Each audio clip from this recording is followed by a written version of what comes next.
Well, hi, Hoodoo loves. It's Miss AB again. Okay, so it's been a little while since I've had a chance to make a video. I want to keep this one short if I can because I tend to ramble. But a lot of you have asked me about grave dirt. Some of you will see that I used grave dirt in at least a couple of my other videos here, especially the sweet jar working. And people will ask me, what is grave dirt? How do you collect it? How do we do this? So what I wanted to just put in here today is a quick little video about what grave dirt is and how to work with it. So thing number one, it's very important to understand before beginning that grave dirt is conjure work. It is working with spirits. Now you will see this on the internet. People will just say, oh, it's just adding the characteristics of the spirit that you're working with, and it's not really a big deal, and you just kind of add it. No, just not correct, wrong. Grave dirt is specifically hiring a spirit to do work for you on your behalf in the work that you are doing. It's asking to use their power, their abilities, their traits, and their access in the spiritual world. That is what grave dirt is all about. So this is conjure work. It's not just straight up hoodoo. It is conjure. If you don't like working with spirits, don't work with grave dirt. So that's just the first thing I'm going to say there. Now, the next thing is that there is a very particular way that you need to collect grave dirt, and that is why I actually have here a plate of interesting little items. A lot of people on the internet, again, will say, oh, you know, when you want to collect grave dirt, what you do is you go into a graveyard and you get a shovel and you dig up a little dirt and you walk home and you use it in your work and it's great. No, also wrong. Grave dirt it's actually kind of an intimate connection between you and the spirit because you're putting that spirit's essence into your work, and it affects them, by the way. It's not just them, you know, they add their traits and walk away. It actually affects them on a I guess it would not be, it's not a physical level, but for them it would be the same type of thing. So they have a very real world effect in their reality for working with us. So when you go to collect grave dirt, the way that I was taught to do it, and there are other traditions that are also correct, but this is how I was taught to do it, so, you know, that's what I can pass along. What I like to do is go into the graveyard, keep in my mind the idea of what it is that I'm wanting to obtain. And I just see where I'm led intuitively. Now, different people have different psychic giftings, and some of us are going to be more inclined to actually speak to spirits. Others of us are going to be more inclined to use a pendulum or cards. Others are just going to go by feel. All of those ways are perfectly valid. It is definitely an intuitive thing, and it varies from person to person. But I like to hold in my mind my goal. So if I'm doing a love work, then I will hold kind of in my head. It's like, okay, I'm doing a love work and I need somebody who can help me reunite John and Susie. Who can help me reunite John and Susie? I just kind of broadcast that call and I see where I'm led. I kind of see where my feet take me, what I'm pulled towards, if anyone pops up to speak to me. And then I will go to that grave and kind of look and see who it is. And the way to connect with the spirit, again, that I was taught, is you go to the foot of the grave, not the head, but the foot. You don't stand on the grave and you don't stand on the gravestone. Both of those things are considered rude. But you go to the foot of the grave and you say, John Smith, I feel like you can help me with the work that I am doing. I would like to talk to you about it. Please come and speak to me, John Smith. And in that case, you make a small offering. I like to carry multiple different offerings with me, both to give the spirit an option of what they want, but also to kind of give them something small to show that I'm in good faith, you know. And you can give like a penny, a piece of candy, you know, one of your offerings there. And then I usually wait just a minute to feel, you know, see if the spirit starts speaking to me, see if there's any changes around me, kind of what I intuitively feel. And usually, unless I get a negative response of some kind, then I will continue on and I will explain. Say, you know, I have a situation with Susie and she really wants her lover back, and I just feel like you could help me because of, you know, XYZ that I sense about you. Would you be willing to help me reunite this couple, please? And then I kind of wait again and I see, do I get any communication from the spirit directly? Do I get any good or negative signs for a yes or a no? This is a place where pendulum comes in handy a lot. You can literally hold it over the grave and ask it to let the spirit show you yes or no if it's willing to talk to you or not. And then if you get something that is a positive sign, at that point you will make an offering. And you can ask, and it's a good thing to ask, it's polite, what the spirit would prefer. So on this plate I actually have a couple different things. I can turn it just a little bit so you can kind of see as it's rotating all the different stuff that I've got here. First and foremost, I like to bring hot coffee with me. You would actually be amazed how many spirits absolutely love hot coffee. I will typically bring a little thermos and a paper cup with hot coffee with me. And it seems like it really is very well received by many different types of spirits. This right here is actually homemade fudge. And I will often use that in spirit workings because that's something from my own table, from my own kitchen. It's got my love and my energy put into it. So it's really me putting myself out and offering something of myself, and just in a very hospitable way. A lot of spirits really appreciate that. Over here I've got jelly beans.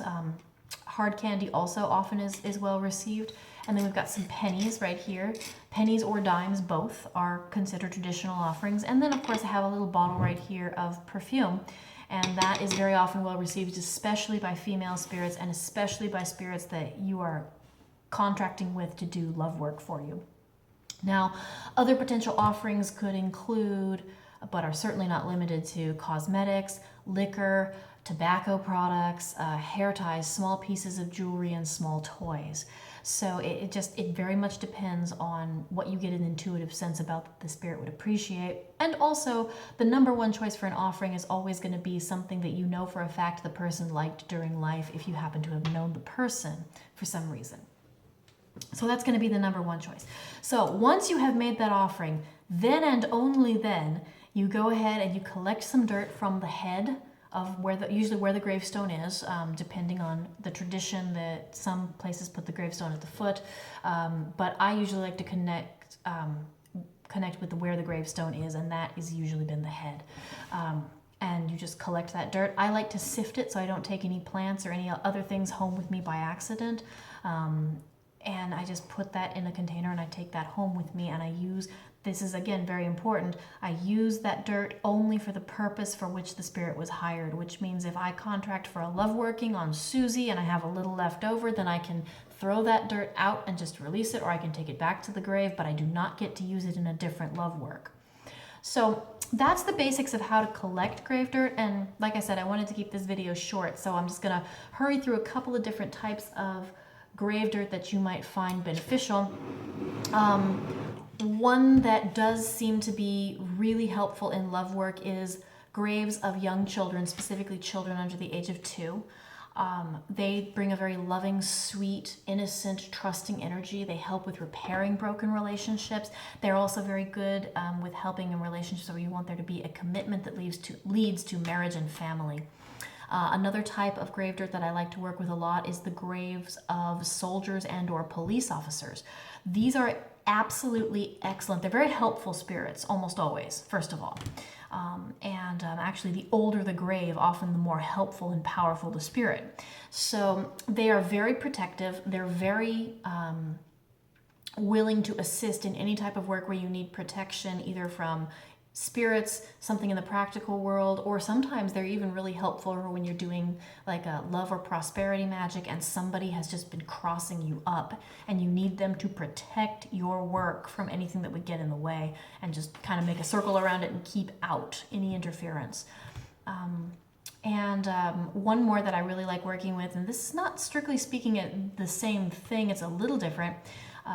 Most graveyards have a guardian spirit, and if you go to either the west gate, if there is one, or to the main gate of the building, or the grave area, and you request in the same manner to speak to that spirit and make offerings to that spirit, that brings a really deep mystical energy.